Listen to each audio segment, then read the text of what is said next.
Well, I thought that I would talk today a little bit about veterans.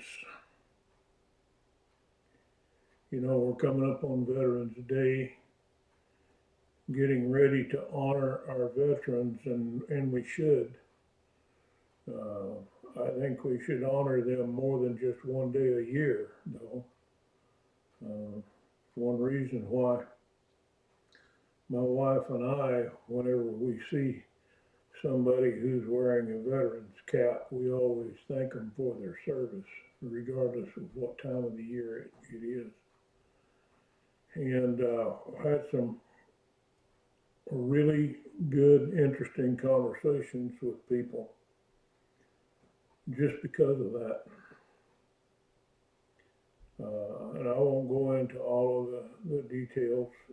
It's amazing to me at how people go out and they do their duty, and and people won't even honor them. They in fact they treat them with contempt. And it's interesting to me that in our own government, I know during the Biden administration, uh, there was a bunch of veterans in San Antonio were living under underpasses around San Antonio because the federal government would not make it possible for them to be housed in in any kind of situation that required the government to live up to their word and take care of these people. I have problems with that. If you take care of your employer should take care of you. And there's a lot of different kinds of veterans. Used to be on Veterans Day here at church, I would ask all the veterans to stand so that we could honor them. And it was amazing, to learn what some of them did. You know, there was very few of them that actually were in war zones fighting. Most of the veterans were, yeah, they supported the war effort. But they were usually behind the lines if they were in a war zone at all. We had one guy that never did leave California. But the fact of the matter is that they did what they were ordered to do. And that was the whole point, because when you join the military and you train, one of the things that you learn is unquestioning obedience to your superior officers. When they order you to do something, you don't question them, you just obey. It's interesting also because, a lot of times your background is not conducive to, I don't know, getting in physical shape. I heard all my life, I heard complaints from people, when they went to boot camp, and all these stories about how horrible it was, and it was really nasty, and it was really bad and hard, and they lost all this weight, and the food was horrible. Well, let me give you the flip side of that. My oldest brother joined the military. He and I were talking about it one day after the fact, and he said, when I joined, he said, I thought I died and went to heaven because I could sleep in the morning. I didn't have to get up until, I don't know what it was, 4:30 or 5. But when I was a kid, we had a dairy, and we had to be at the barn milking by 3:30 in the morning in order to be able to get the cows milked in time for us to make the school bus to go to school. And then sometimes we got breakfast and sometimes we didn't. It just all depended on how much time we had to spend at the barn. And he said, I was able to sleep in every morning, and he said I got 3 square meals a day, and it was good food. He said everybody around me was losing weight. He said I gained 15 pounds. He said for me it was a 6 week long vacation. He said I had no problem with it at all. So the things that we look at um, in our life experiences are largely determined by our perception, right? When people have had it easy all their life and they go into a hard place, uh, yeah, you get a lot of whining and complaining. Other people who have had an extremely hard life, when they get into a situation that others think are horrific, they think they're on vacation. And, you know, I think that's why a lot of people um, really don't understand veterans because they don't understand what it means to endure hardness. In fact, it says here in 2 Timothy chapter 2, verse 3, he says, "Thou therefore endure hardness as a good soldier of Jesus Christ." Learn to endure hardness. You know, you go through it because you know you're going to come out on the other side one way or the other. It's kind of like I was watching a program last night on some of the Louisiana alligator fishermen, and they were having trouble. There was a storm rolled in, and the lightning was flashing around, and they were out on the water in aluminum boats, and it was a scary situation, I'm sure.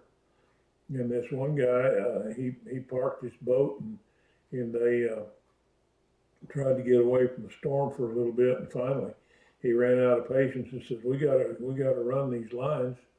And he says, "You know what? If we get struck by lightning, we won't know it anyway. So what's the point? Let's just go do what we got to do." And I thought, yeah, well, that I'd say that was qualifies enduring hardness. Endure hardness as a good soldier of Jesus Christ. When you're out on a mission field, you don't get pizza every day. Whenever you start telling people about Jesus Christ, they're not all going to embrace you. Some of them are going to spit at you. Some are going to cuss you out. Some may even slap you. But so what? When they stand before God, they cannot say that they did not have an opportunity to listen to the truth. And this is another thing, because after your military service is over, then you're considered to be a veteran. I worked for a guy one time. He was in the Navy for 20. He spent 20 years in the Navy, and then he spent 14 years in the Army. And I asked him why he did it, and he says, "Well, you got to realize where I came from. You know, I grew up poor in Arkansas, and this became my life. It's what I did."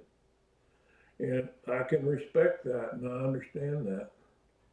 Um, but you never become a veteran in the Lord's army, or you should never become a veteran in the Lord's army until you're gone home.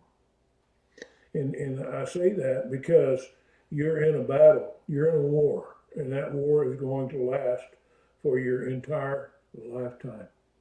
In fact, in Revelation 13, it says that let's see, yeah, Revelation 13, 7, it says the beast was given power to make war with the saints and to overcome them. And power was given him over all kindreds and tongues and nations. And it goes it goes on and on. But The fact of the matter is that you're fighting a war that you're going to lose in the natural, but you're going to win in the spiritual. And we have to realize that this war lasts for all of our life.